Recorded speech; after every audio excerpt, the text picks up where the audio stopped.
You know why I really love Nick Hood as a minister? I watched his father do it, and he took over for the church, and he was one of us, but he really turned out to be a great minister. I know it's hard, and that's something that I know that all ministers may not be doing what they're doing because for the right reasons, but I know it's hard. I know he's a beautiful man, and we've been knowing each other for over 50 years. I believe in him. He's inspired me in so many ways to do what I'm doing and try to be the best at it. Make sure you watch Nick Hood's ministries. You'll never be the same.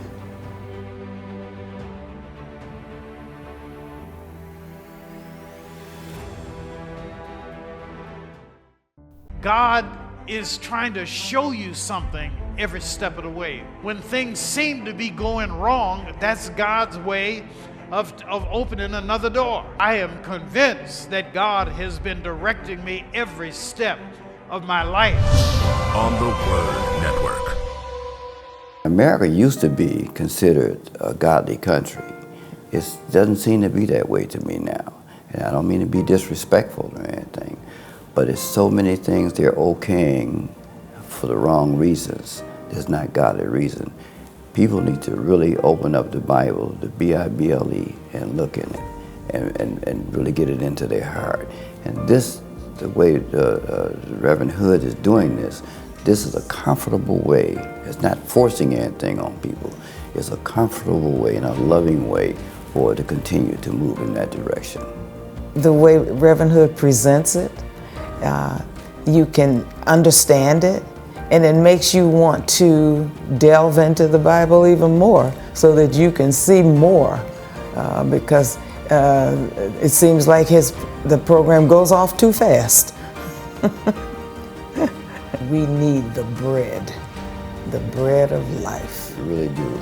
These days we need it more than ever, and Reverend Hood's ministry on TV is giving us our bread.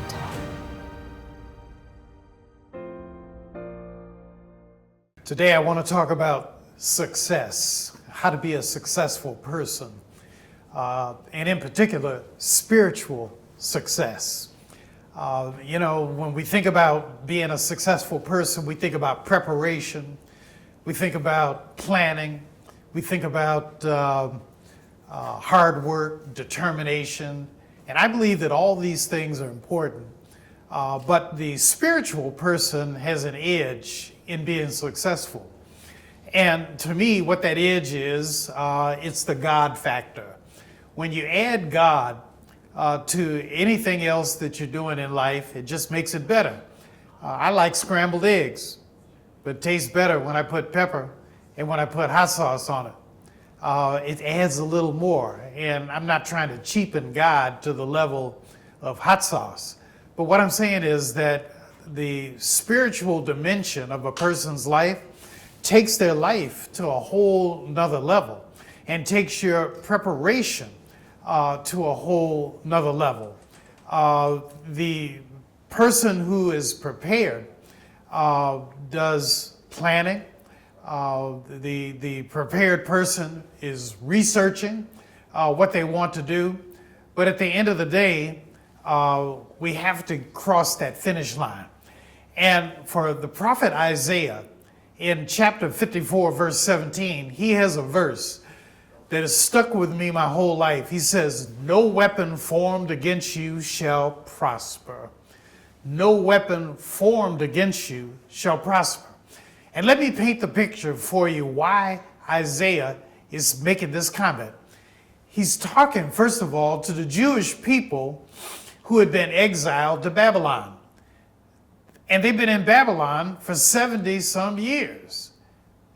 You imagine people who've been in exile for 70 years. That means that you've got basically 3 generations. A generation is considered about 20 years. You have 3 generations of people who have not been back to Israel. And he's preaching to the people in Israel but he's also preaching to the exiles who are about to come back to Israel. And let me share with you why God tells him to tell the people, no weapon against you shall prosper. He's saying this because the people are distraught. They are dismayed. They are discouraged. They are downhearted because they've been separated from their families. Let me share with you who's been separated. When the Babylonians came in to overwhelm the Jewish people, they destroyed the temple. And not only did they destroy the temple, they handpicked the Jewish people who would be taken away into Babylonian exile. They didn't want just everybody or anybody. They wanted people with skill sets. That means they wanted carpenters. They wanted people who knew how to do masonry work, concrete.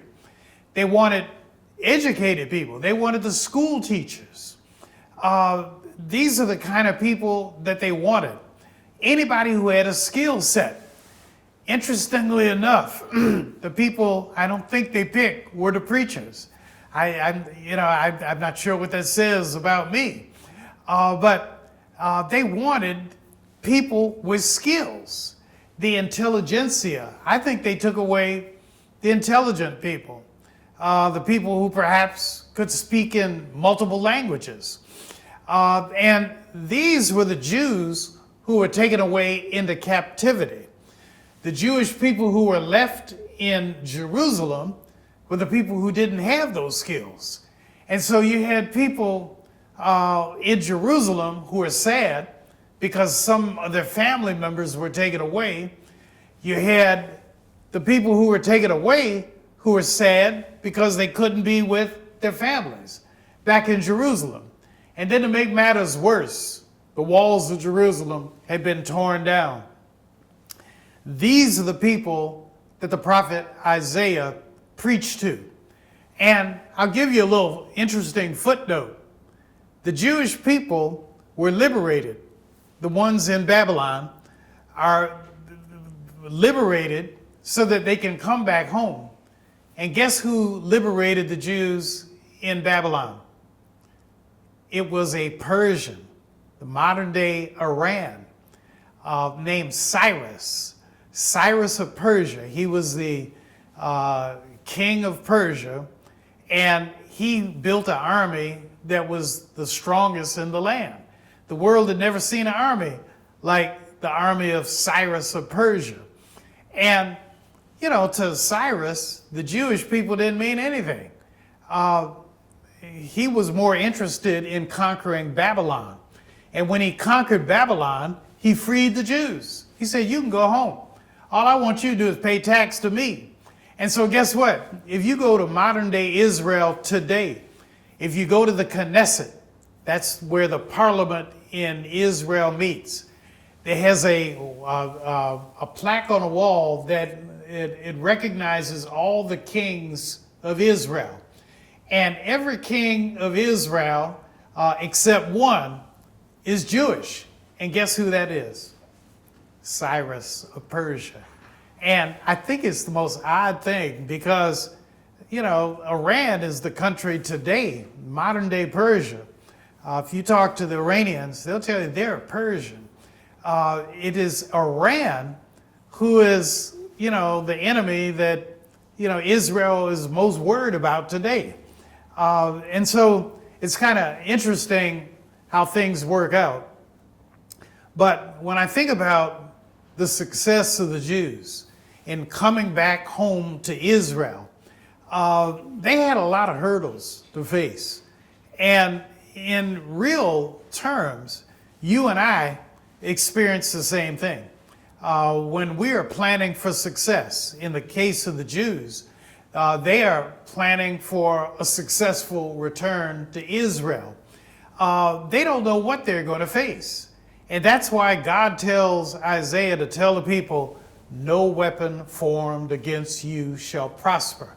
And why will no weapon formed against you prosper? Because I am the smith. If you read a little earlier in Isaiah 54 and 53, God tells the people, the weapons that are formed by the smiths, S-M-I-T-H-S. And he said, I am the smith. I am the one who empowers the person who forms the weapon. And he says, weapons may be formed against you. Weapons will be formed against you. But no weapon formed against you shall prosper. And that was good news for the Jews because they didn't know what to expect coming home. What they had heard was that the walls of Israel had been torn down. What they knew was that Israel didn't have an army. They didn't know what to expect. But Isaiah is giving them hope. And to me, you and I need hope. No matter what you're facing, somebody looking at this program today feels like there's a weapon, at least one weapon, that is formed against you. And why are weapons formed against you when you're trying to better yourself? One, because people are scared of you. Two, people don't know what your capability is. And sometimes in people's fear of what you represent, fear of your intelligence, fear of your success in life, that sometimes people will go out of their way to try to block you. Isaiah is saying, don't worry about it. He's saying when people line up against you, when people are determined to bring you down, he said, I, the Lord, will fight for you. Another thing that God tells the people of Israel in Isaiah 54 is he says, expand your tents. Now, let me give you the context of what he's saying when he says, expand your tents. They didn't have a lot of masonry housings. People lived in tents. And you built a tent commensurate with the size of your family.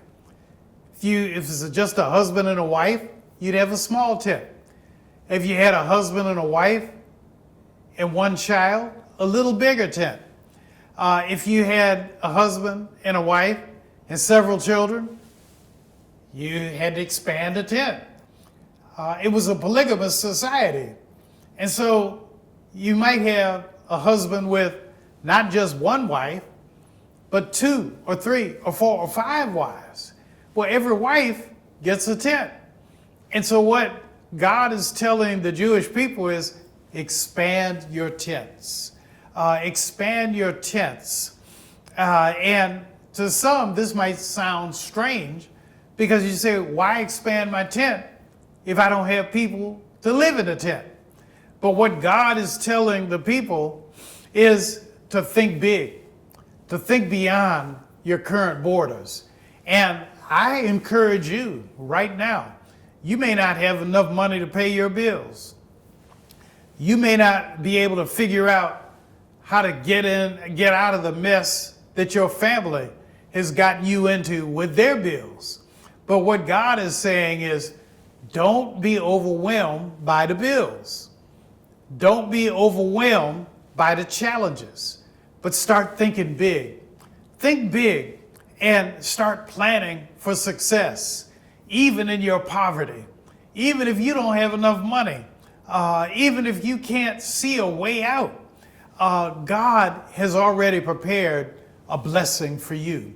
I'm going to come back in a minute, and when I come back, I'm going to talk to you a little bit more about expanding the tent, to think big, and to work for that blessing that God has prepared for you. Thanks so much for tuning in. I'll be right back.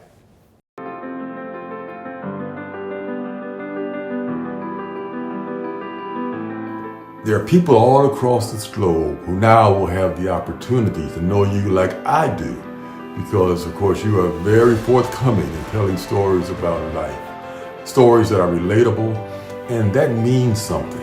How wonderful it is, and I just look forward to seeing how this platform, this new platform, will just rise and grow and really be a vessel through which you can be a blessing to folk all over this world. And Lord knows we need it.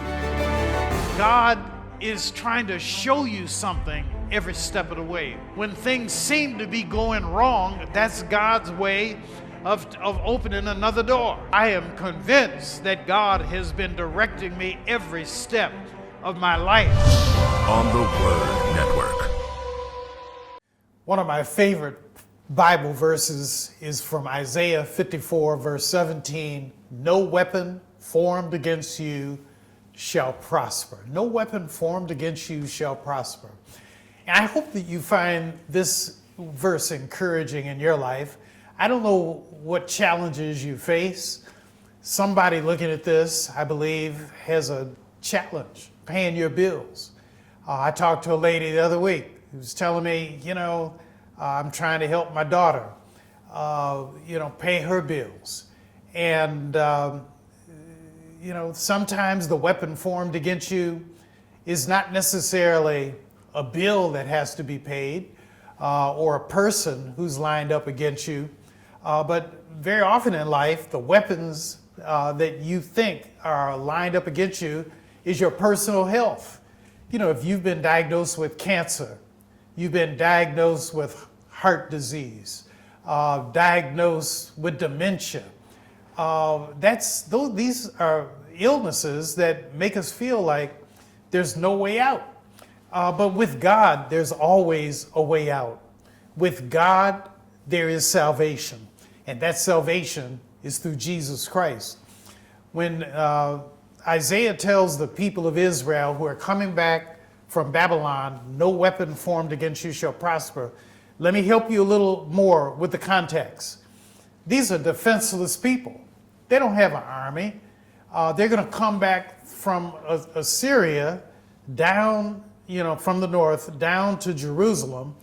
They've got to go past the Samaritans. They've got to go past other people. And they're wondering, how are we going to make it when we don't have any weapons? We don't have any army. But what the prophet is telling the people is you can make it. You can make it because God has something for you that you cannot see. And for those of you who are in a situation who are wondering, how can I lighten the load? How can I live a better life? How can I make a better life for my children or my grandchildren? What God is saying today through Isaiah, the words of Isaiah, is simply this: don't be afraid. Don't be afraid of your sickness. Don't be afraid of your poverty. Don't be afraid of your lack of education, because no weapon formed against you shall prosper. And furthermore, not only should you not be afraid, but you ought to start thinking bigger. Start expanding your tent. He's saying, that's what I was saying before the break. Expand your tent. And it's very difficult to imagine expanding anything when you don't have much. When you don't have much money, it's hard to imagine, well, how can I expand my tent?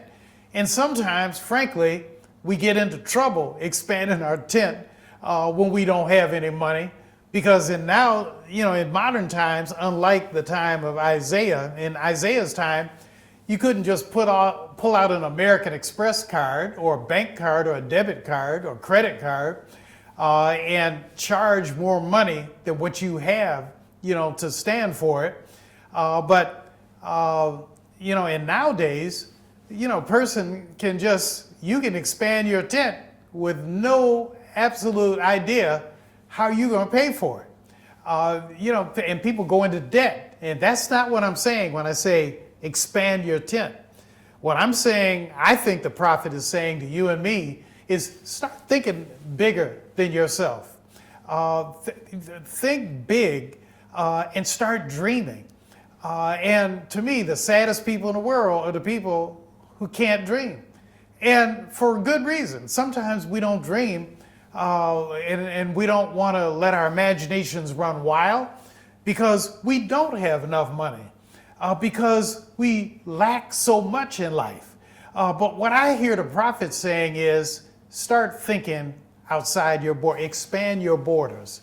One of the things I first did before I became the pastor of the church where I pastor now, I'm in my 40th year pastoring the Plymouth United Church of Christ in Detroit, Michigan.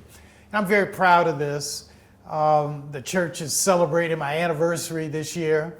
And I told them, I said, you don't have to give me any money, but if you really want to do something in honor of my 40 years of ministry, then, support the church. So we've been, working on that. But one of the things I did the year before I became the pastor, so, I'm in my 49th year at the church. I was the assistant minister first. But in that first year, really it was the last year that I was an interim minister. My father he had retired from the ministry, and the church was searching for a pastor. I was the interim. But as the interim, I was still functioning. I was leading the church. I pulled together a group of about 15 people, and I said, I think it would be really great if we started a scholarship fund. And they said, scholarship fund for our students who are leaving high school, going to college. And in my ignorance, but I was well intended, I said, let's raise the money for scholarships through a Sunday morning breakfast. And we did that for a whole year. And at the end of the year, we could barely give each child $50. And I just looked at that and I said, boy, we're not going to go very far by raising money for scholarships through a breakfast. And so I asked the trustee board of the church if we could add an additional offering. So once a month, we would take up a special offering for scholarships. And so that next year, we did a little better, but it still wasn't going very well. And then in 86, one of my members, she was 70 years old, asked me to perform the wedding for her and her college sweetheart. And shortly after I married them, she called me up and she said, Reverend, I made a big mistake. I said, what is your mistake? She said, I married the wrong man. She said, I forgot why I didn't want to marry him when I was 20 years old. And she said, now I'm afraid he's going to get my money and my house and all of my possessions. And she says, so I'm giving it all away. She said, I'm sick. I have cancer. I'm not going to live much longer. And she said, I have $100,000. Can I give the church $100,000? And folks, I never imagined anybody in my church would have $100,000, one, and two, that she could give it to the church. So I told her, I said, certainly you can give it to the church. I said, and if you give that money to the church, that much money, what I'd like to do is split it up. We'll take $50,000 of the dollars that you're giving, and we'll pay current expense bills, because we had bills. Churches always have bills. And then I said, but what I'd like to do with the other $50,000 is to put it in an endowed scholarship fund, where we will give out scholarships only from the earnings, not the principal. We'll never touch the principal. And we did that. Starting in 84, was when we started the scholarship fund. We received her money in 1986. The stock market went down, and for 2 years, we didn't give out any money from her $50,000 we put aside. But as it turned out, we've been giving out scholarships not only from her money, but as people would begin to die, and then other people in the church learned about this endowed scholarship fund, they said, well, I want to do that too. And so people started giving money, and guess what? I mean, we were expanding the tent, and I didn't even know where we were going with it. But nowadays, the current value of that lady's $50,000 plus there were 59 other donations that have come to that scholarship fund. It is over $1 million now. It's worth $1,020,000 to date. And the point that I'm making is, one, I could not even imagine that. You know, I was only 35 years of age when we started that. And I wasn't imagining anything like this. But what I'm saying is, we made plans to expand the tent when we didn't have anything. And I'm encouraging you, expand your tent. And the best time to expand your tent is when you don't have anything. You know, when my now wife, we've been married 49 years. When we were dating, she was in law school at Columbia University in New York. We go window shopping in New York, in Manhattan, and with no money in our pockets. You know, I could barely buy a Coney Island hot dog. But, you know, it was one of the most wonderful things in the world because, one, it gave me an opportunity to find out what she was thinking about and what the kind of things she liked, the kind of things she didn't like. But we began talking about life and what life would look like if it turned out the way we would like it to be. And in effect, we were contemplating expanding a tent and we weren't even married. And the point that I'm making is you can do that too. I encourage you, no matter how dire your situation might be, no matter how many bills you have to pay, no matter what challenges you have with your children or grandchildren, I encourage you, start thinking big. And I encourage you, if those of you who are members of a church, I want you to help your church expand its tent. Just like that lady, her name was Rosita Scott from my church. I want you to be a Rosita Scott for your church and help to expand the tent. And matter of fact, not just expand the tent of your church, but help me with this ministry. This ministry is a church. And I encourage you, if you have a little extra, help us expand a tent. I'm trying to broaden this ministry, and it's the most wonderful thing in the world. A pastor from Burundi emailed me the other day, and I said, "Where did you learn about me?" And he said, "I've been following you online." And the thing that I'm saying is, the world is a big place, and you and I should always be looking for ministries like this ministry, but also looking at your own life and ask yourself, how can I expand my tent? And to remember what God told Isaiah, in the process of expanding your tent, if you do it and your heart is right, no weapon formed against you shall prosper.